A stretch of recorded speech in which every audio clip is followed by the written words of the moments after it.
Hello, मैं शाकिर यादव आज फिर आपके सामने प्रस्तुत हुआ हूं। पिछले क्लास में हमने आपको नाउन पूरा बताया। आज हम प्रोनाउन के बारे में बताने जा रहे हैं। थोड़ा सा हमने वर्णन किया था, आपको प्रोनाउन के बारे में बताया था। आज हम फिर पुनः वहीं से स्टार्ट करते हैं।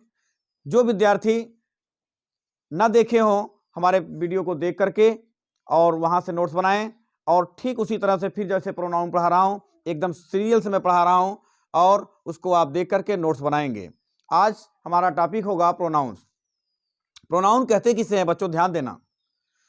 हम थोड़ा सा आपको पिछले वीडियो में बताए थे, फिर वहीं से हम स्टार्ट करते हैं। देखिए यहाँ पर प्रोनाउन लिखा हुआ है, और कई बार हमने बता दिया है आपको कि आप शब्द और वाक्य या कोई भी चीज हेडिंग को आप देख लेंगे, बता देंगे हमें क्या पढ़ना है, क्या लिखना है। यहाँ ये प्रोनाउन देख रहे हो, इसको जो हम संविच्छेद करते हैं तो प्रो प्लस नाउन होता है। इसका मतलब ये हुआ बच्चों कि यह जो टॉपिक आज हमें पढ़ाया जा रहा है, कहीं ना कहीं नाउन से कोई संबंध जरूर रखता है। नाउन से संबंध रख रहा है, क्योंकि प्रो धन नाउन, अर्थात आप ऐसे सिंपल भाषा में जान लो, जो बच्चे नहीं समझ पा रहे हैं ये जान लो, प्रोनाउन नाउन पर।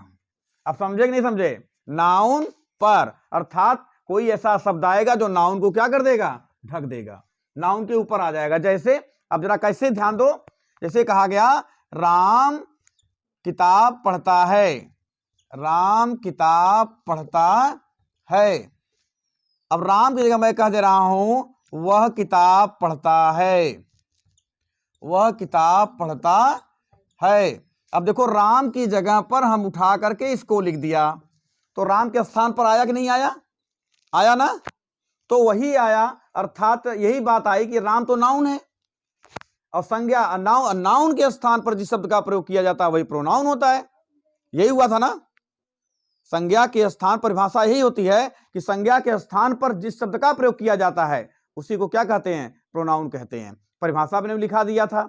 प्रोनाउन जो है 10 प्रकार के होते हैं या 9 प्रकार के होते हैं, हर किताब में अलग अलग दिया है, लेकिन हम आपको उस प्रकार से मतलब नहीं है, एक एक प्रकार करके मैं आपको बताने जा रहा हूं कैसे पढ़ाया जाएगा। सबसे पहला काम है बच्चों कि हम आज बताएंगे आपको पर्सनल प्रोनाउन के बारे में। किसके बारे में? पर्सनल प्रोनाउन के बारे में। देखिए पर्सनल प्रोनाउन, पर्सनल प्रोनाउन, ये पर्सनल प्रोनाउन क्या है? व्यक्तिवाचक सर्वनाम। इसकी हिंदी क्या होती है? व्यक्तिवाचक सर्वनाम। अब देखिए यह 3 प्रकार का होता है। यह किसी व्यक्ति या स्थान या कोई भी वस्तु उसके प्रति या उसके स्थान पर जब आएगा तो उसे व्यक्तिवाचक सर्वनाम कहते हैं। परिभाषा उतनी इंपॉर्टेंट नहीं है जितना कि इसका एग्जाम्पल और समझना इंपॉर्टेंट है। परिभाषा तो आप किसी किताब में मिल जाएगी, कहीं पर गूगल सर्च कर लेंगे मिल जाएगी, लेकिन समझने का प्रयास आप करिए कि व्यक्तिवाचक सर्वनाम होता क्या है। ध्यान दो, व्यक्तिवाचक सर्वनाम 3 प्रकार के होते हैं। पहला होता है फर्स्ट पर्सन। क्या होता है? First person. दूसरा होता है सेकंड पर्सन। तीसरा होता है थर्ड पर्सन। ये 3 पर्सन है। फर्स्ट पर्सन कौन कौन होते हैं? वी और आई। सेकंड पर्सन अकेला यू होता है। Third person he, she, it, they. ये थर्ड पर्सन है बच्चों। ये इसको एकदम दिमाग लगा कर समझ लीजिए। फिर बता दे रहा हूं, पर्सनल प्रोनाउन 3 प्रकार के होते हैं, फर्स्ट पर्सन, सेकंड पर्सन और थर्ड पर्सन। फर्स्ट पर्सन क्या है? याद रखो इस बात को, फिर बता दे रहा हूं। फर्स्ट पर्सन हमेशा किसी बात को वह कहता है, स्टेटमेंट कोई बोलता है, और सेकंड पर्सन जो होता है वह सुनता है, और थर्ड पर्सन जिसके बारे में कहा जाता है। और अक्सर क्या होता है, फर्स्ट पर्सन और सेकंड पर्सन हमेशा साथ साथ होते हैं, और थर्ड पर्सन जो होता है वह थोड़ी सी दूरी पर या जिसके बारे में कहा जाता है। ये ऑलरेडी मैं पिछले वीडियो में बता चुका हूं आपको। अब देखिए जरा प्लीज, सबसे पहले आप इसका जो है आप स्क्रीनशॉट लीजिए, फिर आगे मैं बताता हूं। हमें पूरा विश्वास है कि आप इस टॉपिक का स्क्रीनशॉट ले चुके होंगे। अब हम बता रहे हैं आपको, एक चार्ट के द्वारा समझाएंगे बच्चों। जरा देखो, बहुत ध्यान समझने का प्रयास करना। यह जो चार्ट मैं बनाने जा रहा हूं यह आपको नरेशन में, पैसू वाइज में बहुत ही काम आएगा। ध्यान देना इस बात को। देखिए ये चार्ट है। कुछ बच्चे ये सोच रहे होंगे सर चार्ट बना रहे हैं, मैं चार्ट नहीं बना, चार्ट बना रहा हूं। कुछ बच्चे ये सोच रहे होंगे चार्ट, चार्ट नहीं है चार्ट। हाँ देखिए I we you he she it they. अब देखिए ये जो आप देख रहे हो, ध्यान दो, I we you he she it they, ये केस भी होते हैं इनके, कारक। केस माने कारक, कारक का मतलब होता है कौन सा सब्जेक्ट कौन सा कार्य कर रहा है। देखिए इसलिए इसको कहते हैं सब्जेक्टिव केस। क्या बोलते हैं? Subjective case. इसको बोलते हैं कर्ता कारक। क्या बोलते हैं? कर्ता कारक। इसको बोलते हैं कर्ता कारक। अब देखो कर्ता कारक का मतलब क्या हुआ, फिर वही टॉपिक आ गई ना कि जब आप हेडिंग देखते हो सुनते हो तो देखते हो हमें क्या पढ़ना, अर्थात ये जो शब्द हैं हमेशा कर्ता का कार्य करेंगे। किसका कार्य करेंगे? कर्ता का कार्य करेंगे। उसके बाद आता है आपका आई का मी, वी का अस, यू इट देम। अब देखिए ये क्या चीज है, ये मी है, अस है, यू है, हिम है, हर है, इट है, देम है। ये हमेशा ऑब्जेक्ट का कार्य करेंगे। किसका कार्य करेंगे? ऑब्जेक्ट का कार्य करेंगे। ऑब्जेक्ट, ऑब्जेक्टिव केस, कर्म कारक। क्या बोलते हैं? कर्म कारक। इसके बाद आता है पॉसेसिव केस। क्या होता है? पॉसेसिव केस मतलब संबंध कारक। संबंध कारक, my, our, your, his, her, it और देयर। अब जरा दूसरे भाषा में आप समझने का प्रयास करिए। देखो ये है बाप, ये बाप हमेशा परिवार में कोई बाप हो, बाप है, पेरेंट्स है, वो क्या करेगा? वो कर्ता कार्य करेगा। वो कार्य करेगा, आपको कमा के खिलाएगा, उसके बाद इनसे संबंध जो है आपका। तो अब देखिए जरा, ये आई का पुत्र कौन हुआ? मी। आई का पुत्र कौन हुआ? मी। इसका पोता कौन हुआ? माई। इसका पुत्र कौन हुआ? अस। इसका पोता कौन हुआ? और इस तरह से सबके संबंध से बनाओ, समझने का प्रयास आप करो। तो अब देखिए ये हमेशा क्या करेगा, जो पिता है वह कर्ता का कार्य करेगा, अब बेटा जो है ऑब्जेक्ट का कार्य करेगा, और ये जो है पॉसेसिव केस है, नाती है, पोता जिसे बोलते हैं, यह जो है इसका कार्य कोई निश्चित नहीं होता है, संबंध बनाता है। और वाक्य में बच्चों ये अकेला कभी नहीं आता है। कहीं आप देख लीजिए वाक्य में यह अकेला नहीं, अकेला कभी नहीं आ सकता है, इसके साथ कोई ना कोई शब्द नाउन लगे होंगे या कुछ भी लगे होंगे, जरूर लगे होंगे। जैसे कहा जाए कि मेरा भाई डॉक्टर है, माई ब्रदर आ गया, ये संबंध भी बनाता है। जैसे मैं अपना पाठ याद करता हूं, आई लर्न माई लेसन, दो संबंध भी बनाया। अर्थात ये जो है इसकी हिम्मत नहीं है कहीं पर अकेले आ जाने की, ये डरपोक टाइप का है, ऐसे समझ लो डरपोक है, ये कभी अकेला आ नहीं सकता है।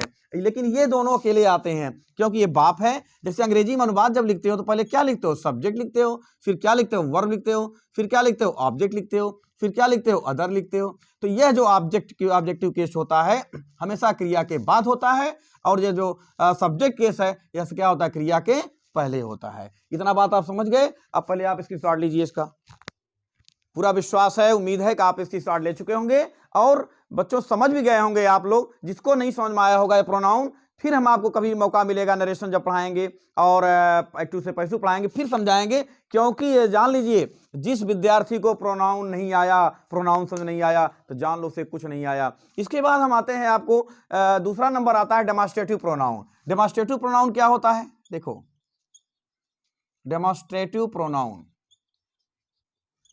डेमोन्स्ट्रेटिव इसकी हिंदी होती है संकेतवाचक सर्वनाम।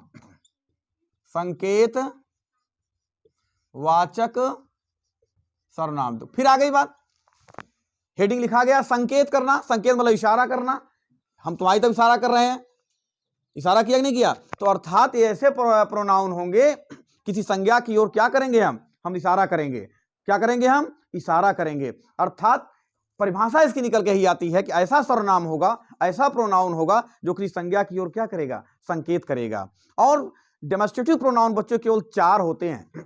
आज सुन लो पहले, 4 होते हैं। वो क्या होते हैं? दिस होता है, दैट होता है, दीज होता है और दोज होता है। जैसे यह मेरी किताब है, यह मेरी किताब है, तो क्या लिखेंगे? This is my book. देखिए यह मेरी किताब है, यह मेरा बोर्ड है। हमने इशारा किया कि नहीं किया? और सुनो, इसके पहले जस्ट अभी पहले बताया हमने आपको, ये बुक क्या है? नाउन है। देखो माई भी आ गया, आया कि नहीं आया? अकेला है, कभी आ ही नहीं सकता है। ठीक है, चलिए अब सुनो जरा, इससे पहले दिस, दैट, दिस, दो, दिस का प्रयोग कब होता है, कैसे होता है बता रहा। दिस का प्रयोग जो है एक वस्तु के इशारे के लिए होता है, और वह वस्तु कैसी होनी चाहिए? नजदीक होनी चाहिए। और दैट का प्रयोग भी एक वस्तु के इशारे के लिए होता है, लेकिन वह दूर होनी चाहिए। अब दिस का प्रयोग, अर्थात ये दिस जो है, दिस जो है, दिस का क्या है? प्लूरल है। क्या है? इसका दिस का प्लूरल क्या होगा? दीज होगा। और दैट का प्लूरल क्या होगा? दोज होगा। अर्थात यह भी हो सकता है, जान लो कि दिस, दीज और दोज दोनों एक, आप समझ गए होंगे। या दिस का जो समझ गया होगा, दैट का जो समझ जाएगा, इनका भी समझ जाएगा। समझिए पहले, दिस का प्रयोग एक वस्तु के इशारे के लिए होता है और वह नजदीक होना चाहिए वस्तु। दैट का प्रयोग दूर वस्तु के इशारे के लिए होता है, एक होना चाहिए। और दिस का प्रयोग कई वस्तुएं हों लेकिन नजदीक होना चाहिए, क्योंकि दिस का प्लूरल है ना, दिस का प्लूरल है। और दो, दैट का प्रयोग जो है दूर के लिए होता है लेकिन एक वस्तु होना चाहिए, तो इसका प्लूरल कौन हुआ? दोज हुआ। अर्थात उसका भी प्रयोग कैसे होगा? कई वस्तुएं हैं, दो या दो से अधिक वस्तुएं हो, और लेकिन वो क्या हो? दूर हो। भाई देखिए, प्लूरल बताए थे आपको ना, ध्यान दीजिए पिछले वीडियो में कि सिंगुलर प्लूरल क्या होता है। सिंगुलर का मतलब एक, और प्लूरल का मतलब दो या दो से अधिक होता है। इसकी शॉर्ट ले लीजिए आप लोग। बस हो गया ना, भूल गए, अब हो गया ना 15 मिनट, 12 मिनट हुआ, अभी 3 मिनट हो। चलिए,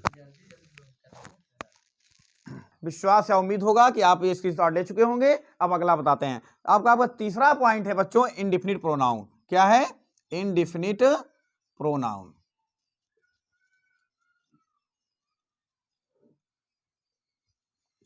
अनिश्चयवाचक सर्वनाम। क्या बोलते हैं इसको? अनिश्चयवाचक सर्वनाम। अब देखिए फिर वही आ गया, इनडिफिनिट, अनिश्चित। आ गई बात ना?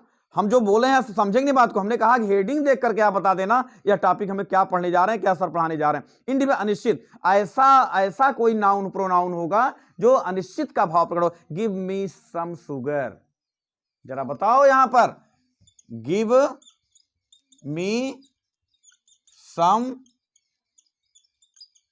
शुगर। बोलो कितना शुगर हमको चाहिए? कोई बता सकता है? किलो, 2 किलो, कुंटल, 4 कुंटल, 1 पाव, 2 पाव? नथिंग, कुछ नहीं, निश्चित नहीं है। निश्चित हुआ क्या यहां पे? नहीं हुआ ना। तो ऐसा सर्वनाम जिससे अनिश्चित का भाव प्रकट हो, जिसमें मतलब प्रोनाउन हो और नाउन की तरफ संकेत करे, नाउन के पहले हो, लेकिन वह कैसा हो? संख्या निश्चित नहीं होती है उसकी, मतलब अर्थात वह एकदम अनिश्चित है। अर्थात यहां पर देख लो छोटे से एक एग्जाम्पल में, सम शुगर, जैसे मैं कह दूं 1 किलो चीनी हमको चाहिए, 1 किलो, तो आ गया। लेकिन यहां पर कितना चाहिए हमको कुछ पता ही नहीं है, ना आपको पता, क्योंकि अनिश्चित का है यहां पे। तो अनिश्चित सर्वनाम जो होता है बच्चों, इससे क्या होता है? केवल जो है कोई मात्रा या कोई संख्या का बोध नहीं होता है, और ऐसे सर्वनाम होते हैं जो अनिश्चित का भाव प्रकट करते हैं। केवल टॉपिक पर ध्यान दीजिएगा बच्चों, आज मैं आपको यहीं तक बताऊंगा बच्चों, और इसको ध्यान से इसका नोट्स बनाइएगा, और आप बहुत ध्यान से पढ़िए। बहुत प्रयास किया हमने समझाने का, और यदि आपको समझ नहीं आया होगा तो प्लीज कमेंट्स के द्वारा हमको बताइएगा। मैं पूरा प्रयास करूंगा कि आपको समझ में आए। यदि देखिए आपको नहीं समझ में आया मेरा पढ़ाया हुआ, तो जानिए मेरा पढ़ाना बेकार है आप। इसलिए आप बहुत ध्यान समझिएगा और अपने रिस्पांस को दीजिए आप। और प्लीज यदि मेरा चैनल आपको पसंद आए जरूर सब्सक्राइब करिएगा। Thank you.